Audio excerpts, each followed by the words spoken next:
Hello everybody, and welcome to Unit 13 Lesson 2, the Preview Window. My name is Dina, and I will be showing you a more detailed look at the Preview Window, what it does, and how it can be tailored to preview your video most efficiently.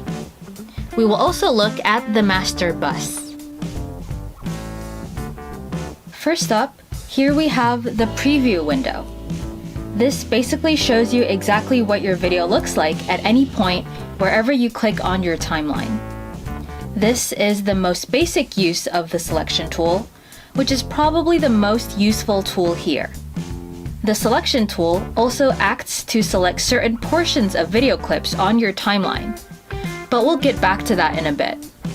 For now, the preview window shows you exactly, at any point in time, what your video looks like. The preview window also has a wide selection of preview quality choices. That is, how clear you want your preview to look. Here, you have the choices Draft, Preview, Good, and Best. Draft means it is on the lowest preview quality, so things will look more blurry and less polished, but video playback will be the smoothest.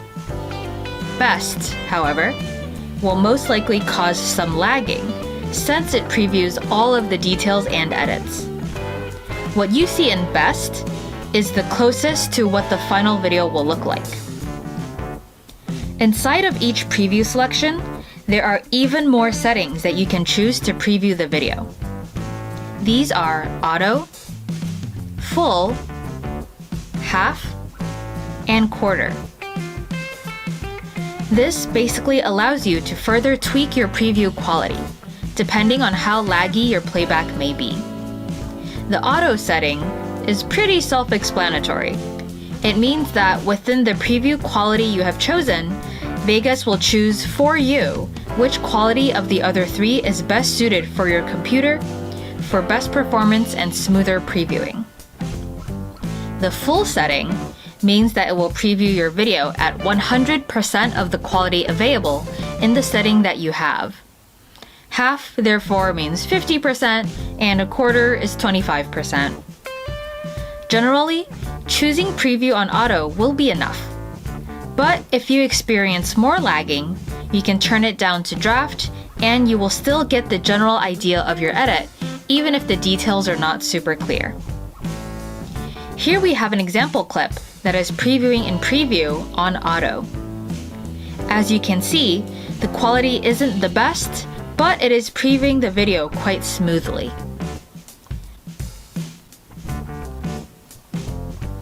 Next, we can see that as we select a higher quality of the preview setting, the video playback becomes clearer, but maybe a little more choppy. Here's an example of a clip playing in Good.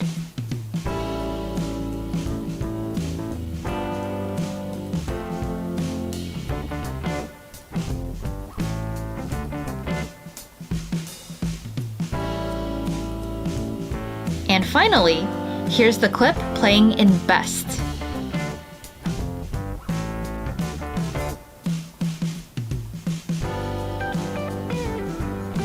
Now, we are using auto on all of these settings to keep it consistent. But notice how when we switch over to draft, the video playback becomes the smoothest.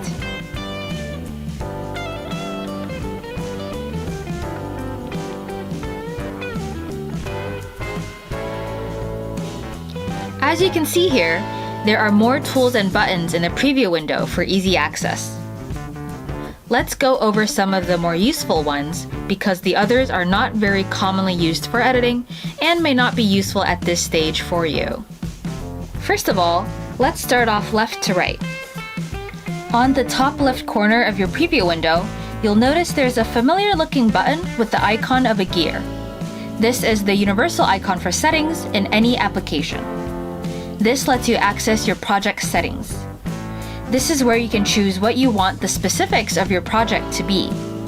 To the right, you'll notice 3 buttons next to template: a floppy disk, a big red X, and a film icon. The floppy disk icon, like the gear icon, is also a universal symbol for save. So in this case, clicking on that button means to save that template for future use, if it's a template that you will be using more often. The X in this case means to delete a certain custom template that you don't want in your selections anymore. Also, there are many more settings that you can see here that can be modified to your video preference, but most of these you won't need to change. In case you don't understand these words yet, don't worry. There are many video and editing terms that we will discuss in Lesson 14-1, and you will learn exactly what they mean there. The next option is perhaps one of the best and most convenient when editing, which is to preview on a separate or external monitor. Most people will usually only own one laptop or one desktop with a single monitor, but if you have a separate monitor, this option is extremely useful. Instead of squinting at a small portion of your screen, by choosing this option, you can set your preview to play in full screen on an entirely separate monitor. This allows for a much bigger picture of what you are editing, so that you can spot details you might miss if it's only played on a small portion of one screen. So, what happens when you don't have another screen? Well, if you click this button when you only have one screen, it will full screen the preview window, covering up everything else. So for most people, including me, who only have one monitor, you can also choose to undock the preview window, like previously shown, by dragging the window out of place. Then, either double-click the title bar, which will enlarge your separate floating preview window, or manually resize it by hovering over the bottom corners and dragging the window to the size you want. The downside to all of this is that once you undock your preview window and enlarge it, your timeline will most likely be covered up, and you might not have enough space to see everything and make your edits. With one screen, every inch of display counts, and you have to decide yourself what is more important to you and to your workflow. The next button we're going to be taking a look at is the FX tool. This is rarely used unless you are editing an entire project dedicated to one specific look. This is because, by using this button, you're able to apply a special effect that will affect your whole project. However, generally, when we are editing videos, we only have some clips that require special effects, so using them directly from your timeline would be more accurate. Anyways, once you press the button, a window will pop up that will show you the entire library of Vegas's pre-installed VFX for you to choose in alphabetical order. To the right of the FX button, you'll find an icon that looks like a circle with inverted colors. This tool is called the split screen view. Much like the previous tool, we won't be using this one much. This tool can display a split screen of your applied effect on one half, while the other half is displaying the raw clip without the applied effect.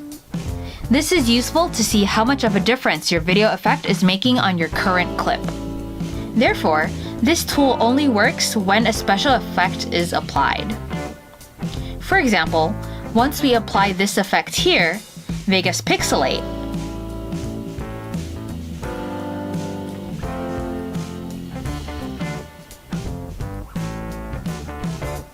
this is what the split screen tool will look like.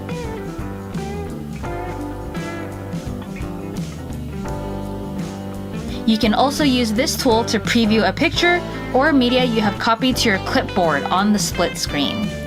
This is primarily used for color correction or color grading. To use this function, it involves another button that's on the same toolbar, two more icons to the right. This is the Copy Snapshot to Clipboard tool. Basically what this means is that whatever frame your timeline cursor is on, it will take a snapshot of it and copy it to your clipboard. You will then need to go back to the split screen button and select Clipboard in the drop-down menu. Below that, you can then select whether to have your copied snapshot displayed on the left-hand side, the right-hand side, or fill the whole preview window. Another useful feature here is that you can also select your own size of the snapshot preview by dragging a rectangular window within the preview window.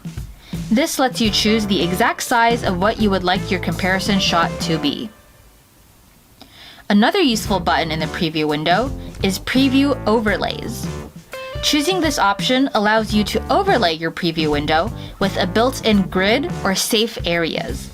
These overlays are mostly useful for moving, scaling, and cropping your raw footage to your desired composition. For more info on scaling and cropping, see Lesson 14-3. Basically, this acts as a guideline for following certain composition rules for a better and more coherent-looking video. Here, we have our last button on the top section of our preview window. This floppy disk icon is used to save a snapshot to file. This basically takes a snapshot of whatever frame your timeline cursor is on and saves it as a picture file, which in Vegas's case is a JPEG file, onto your computer. Once you click on this button to take a screenshot of your desired frame, the default destination folder will open up to Documents. However, if you're going to be using this snapshot for something else in your project, it's best to go through the Explorer window and save it to the folder in which you keep all your media and footage for editing, for better organization purposes. There will be more about organizing and importing files into Vegas in Lesson 14-2. The master bus really just means volume control. It lets you monitor the general volume of your entire project, regardless of what adjustments you have already made to your individual tracks. This here is the volume slider, where you can adjust the volume directly, and to the right of the volume slider, you have your audio levels, which is measured in decibels, often shortened to dB. Basically, this levels window lets you see in exact numbers the volume of your video as it plays in real time. Generally, you want your video to have consistent levels so the audience doesn't have to keep adjusting their volume. The master bus lets you see directly if any audio clip was overlooked and is either too quiet or too loud. The louder it gets, the higher the bar goes. The green bar will gradually turn to orange, and then at the top, red. Here, we have an example of a clip that is too quiet.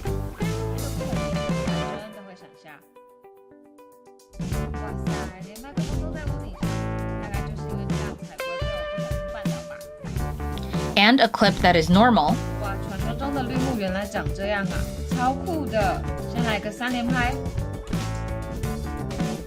And a clip that is too loud. 一个不小心全开真的会想下。哇塞，连麦克风都在屋顶上。 See all that red? We definitely don't want that. For more details about audio, please check out Unit 17. Alright, that's all for the basics of the preview window. It might seem like a lot, but once you get used to it, it all becomes second nature and you don't even have to think twice about what does what anymore. For the most part, the preview window does just that. Lets you preview your work as you are editing. Next, we'll look at the more complex Explorer window. So, I'll see you in the next lesson. Bye!